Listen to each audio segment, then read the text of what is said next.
Hey everybody, Jake here. This is my first YouTube video doing this car. What we got here is a 1974 Chevy Vega. My dad had one back in the 70s that he raced a class called A-Gas with back up north in New York National Speedway and Englishtown Raceway Park. Also some other Long Island drag strips, West Hampton. But that car was unfortunately wrecked, and my dad almost killed himself in it. So that car is no longer, but I just so happened a couple months ago to get my hands on this complete 1974 Chevy Vega, and that is my new project. And I'm hopefully going to take you guys along for the ride here on the channel.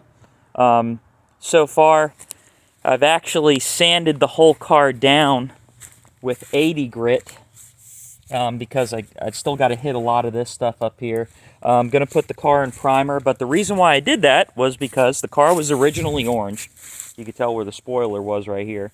And then it was painted black, and it was drizzled on with this like orange house paint. And every drizzle mark that you see was all over this car. You can still see remnants of it. And every part of it was raised. So everything needed to be sanded down. So I'm going to probably make another video in the future of me sanding it all over again with probably about 120 before I go to take it to my buddy Sean's and get it put in primer. I had to buy some interior pieces. These A-pillar moldings here, everything in this car was tan at one time, so I actually painted these door panels satin black. They came out really nice. The A-pillars I had to order because mine were completely sun-baked, and they're pretty good shape. I had to repaint those as well. The door trim, some of the B-pillar trim, you could see in the back, I haven't quite painted that trim back there yet.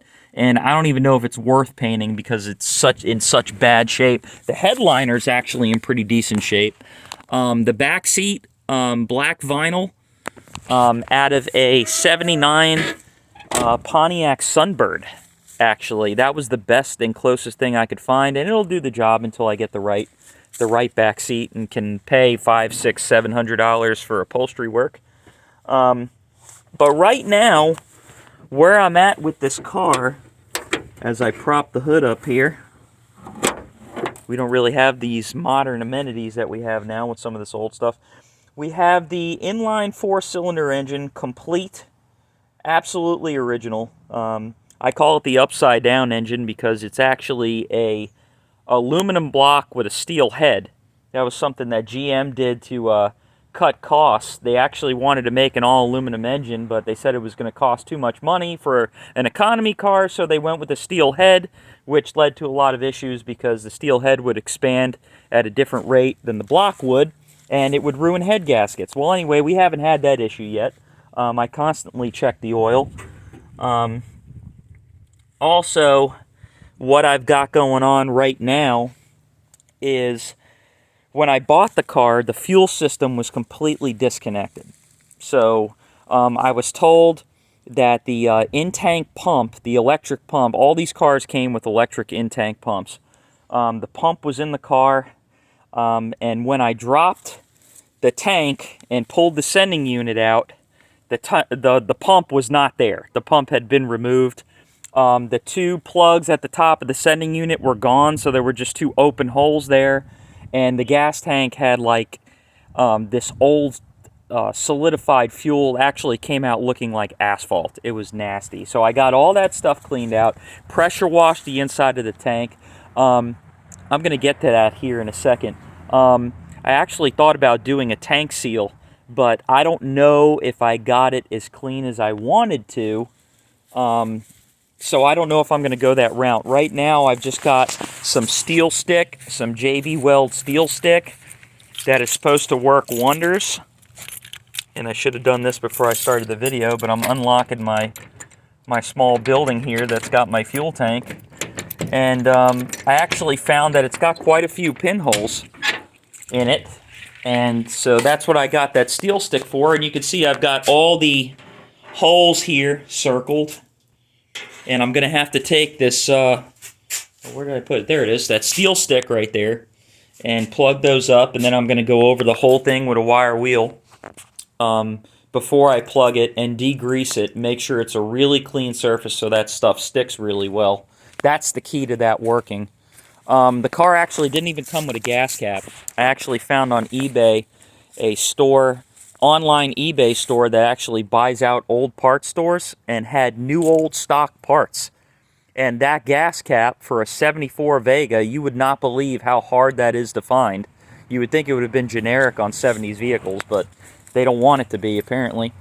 And I actually got that for 10 bucks, which works. So anyway, the pump, when I bought the car, it was running off a gas can that was right here, and it had an electric pump right here, okay, and it ran straight to the carburetor. And it had a wire that went from the battery to the switch. I've disconnected all of that now.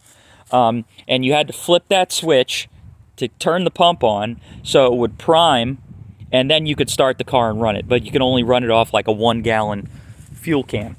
So I decided that I sanded the car, and I was going to actually finish sanding the car, and I was like, well, I want to do something else because I'd done body work before in the past, and it's not the funnest thing, and all the, it's a lot of attention to detail if you're going to get it right, especially if you're painting a black car. I've got a black Camaro, and if you don't get it right with black, it's going to show. This car is going to actually end up being gold.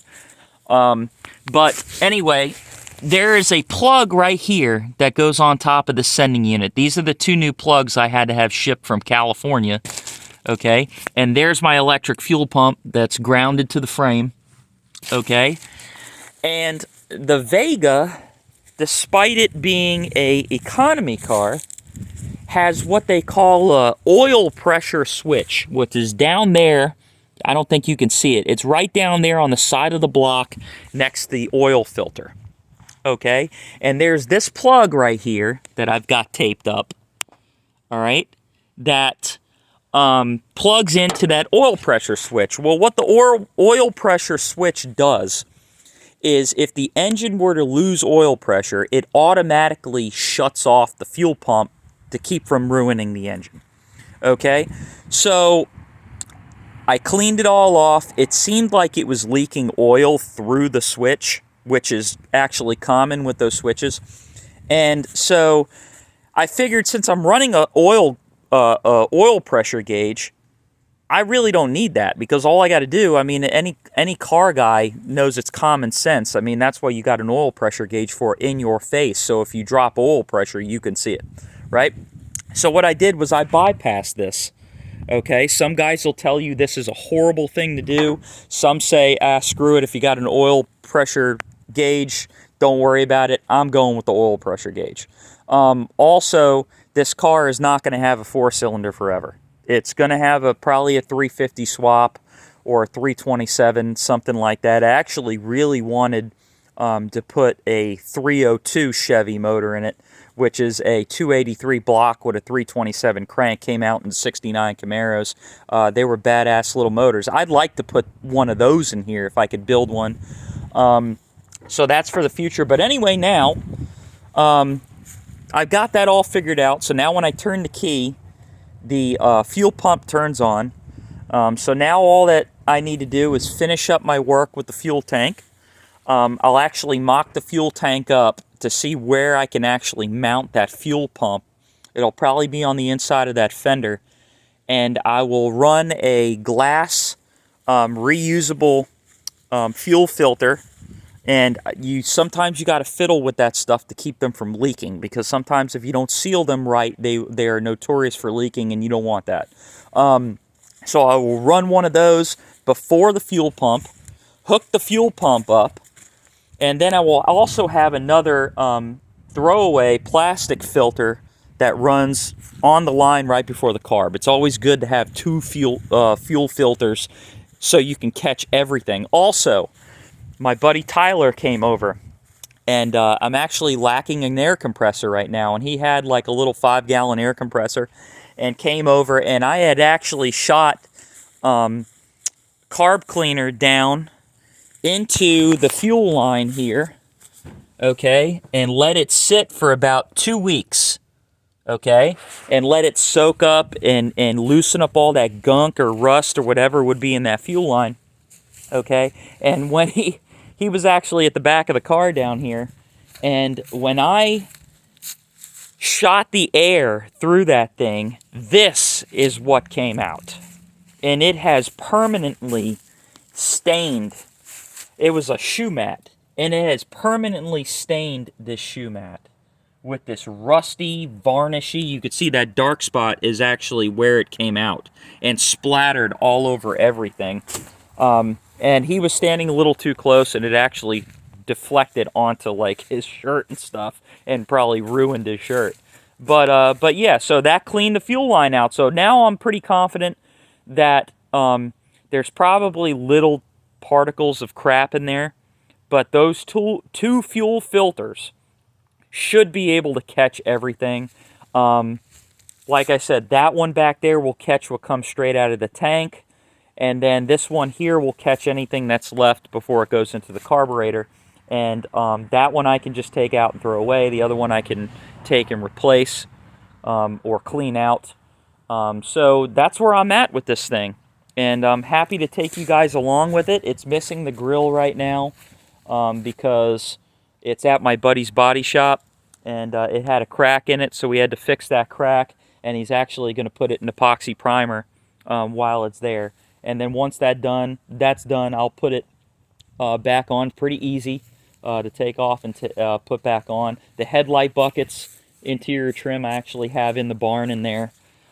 So yeah, so this is going to be my 1970s Pro Street Vega. All right. My dad's had a big block.